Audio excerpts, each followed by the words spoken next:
In this first video, we will be reviewing some steps for practice 1, which is going to primarily focus on how we can calculate a t-statistic and estimate a p-value for significance of the difference between two means. So in this section below, I've given you two different examples. One is going to be calculating a t-statistic for two independent samples. And then our other example further down is going to be calculating a t-statistic for a paired sample. In each of these examples, I've noted what the level of confidence is. So that is going to be an important thing you pay attention to because it will help you figure out what critical value to look up in your table. So from here, what we can do is just go straight over to our practice 1 data set. And I'm going to zoom in on this in the video, but really what I'm doing is just copying the values that I've given you in your instruction sheet. So the mean, or x1 is what this is referring to. That should be 18.5. The sample size was 21. Mean 2 is 19.7. Sample size also 21. With a level of confidence we specified at 90%. And then our standard error of the difference is 0.514. You guys don't have to know how to calculate this one, but let's see. It's changing my style. I want this as 90. Maybe it didn't like the percent sign. But you guys aren't responsible for calculating the standard error of the difference. It is calculated slightly differently for both independent and paired t-tests. But anytime I ask you to find a t-statistic, I will provide you with that value. So from here, we should have all of the necessary information that we need to figure out our unknowns, which are in orange. Our degrees of freedom, I've given formulas down here for assistance on calculating certain things. So if you recall our degrees of freedom, the general rule of thumb is that we've got our total sample size. So that's going to be our independent sample number 1 plus our independent sample number 2. And then we subtract our total sample size by the number of samples that we've collected. So since we have 2 samples, we subtract 2. So I can just put equals and then create a formula where I have my first sample size plus my second sample size minus the number of samples that I have, which is 2. So that'll give me my degrees of freedom. And then my t-statistic is going to be looking at the absolute difference between my means divided by the standard error of the difference. Now, if you put ABS, that is an absolute value function. So include that in your formula. So we'll do equals ABS. You can see it pops up as a function. Parentheses will insert the function. And then we'll do the difference between our means divided by the standard error of the difference, which I've provided you with. And I'm going to increase my decimal to 2 decimal places because that'll be a little bit nicer to read on the table.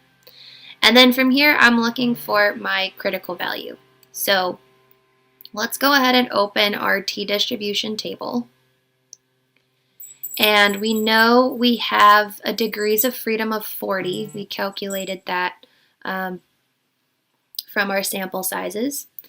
And I specified in the instructions that we're working with a 90% level of confidence. So similar to what I talked about in the lecture, you can approach this table in a couple of different ways. You can either find the column of interest based on the level of confidence I give you, which I personally think is a little bit easier, or you can go off of the alpha that would exist in both tails, which would be basically 100 minus the level of confidence divided by 100 to give you a decimal point between 0 and 1. So if we have a 90% level of confidence, we have an alpha of 0.10 or 10%. So given this information, we have a degrees of freedom of 40, so we're going to be drawing our attention to this row. And then we're interested in a 90% level of confidence, so that would tell us to look at this value here. So this gives us a critical value of 1.684.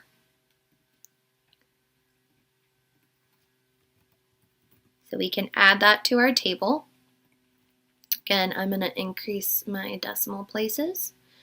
And then we evaluate our t-statistic in comparison to our critical value.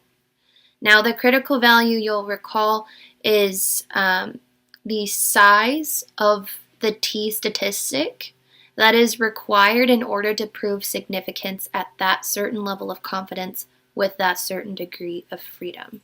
So in this case, we need our t-statistic to be at least 1.68 in order to be significant at a 90% level of confidence. So in this case, because we said our alpha is 0.1 or 10%, we can compare our p-value to that 0.1 alpha level. And in this case, our t is greater than our critical value, so p would end up being less than 0.10, meaning that we have a significant difference between our means. So that covers our first example. Our second example is going to be for a paired sample test with a 95% level of confidence. So paired samples, again, are when we have the same sample that ends up being measured for each condition of our independent variable. So I've given you, again, the values that will be of use to you, and we can put them into our spreadsheet. So mean 1 is 15, mean 2 is 17.5, my sample size is 30, and my standard error of my difference is 0.949. This should say level of confidence, which we indicated as 95%. From here, we can calculate our degrees of freedom based on our total sample size, which is 30, minus 1 to represent the one sample or the single sample that we've collected. So we should have degrees of freedom of 29. Our t-statistic is calculated the same way that we did for our independent t-test, where we're just looking at the absolute difference or absolute value of the difference between the means. Right? That way we don't have any influence of a negative value in our numerator. And then we'll divide by the standard error of the difference that I've provided you with. And then we can press enter. This rounded, it's going to bug me, so I'm just going to increase the decimal point there. And then we can look for our critical value in our t-table based on 29 degrees of freedom and a 95% level of confidence. So I pull that up. We said we have 29 degrees of freedom and a 95% level of confidence, right? So if we come up from this column at 95, we line it up with our 28, right? And then we end up getting this value here, which is 2.048. So that's the critical value we've obtained at a 95% level of confidence and 29 degrees of freedom. Similar to our previous example, we then have to compare our t-statistic to our critical value.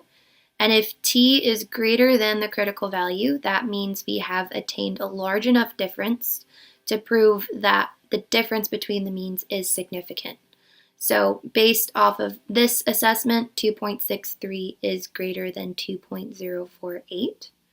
Therefore, our estimated p-value is going to be less than our alpha, which is related to our level of confidence. So in this case, it would be 0.05. Okay? And then we could argue that we do have a significant difference between the needs.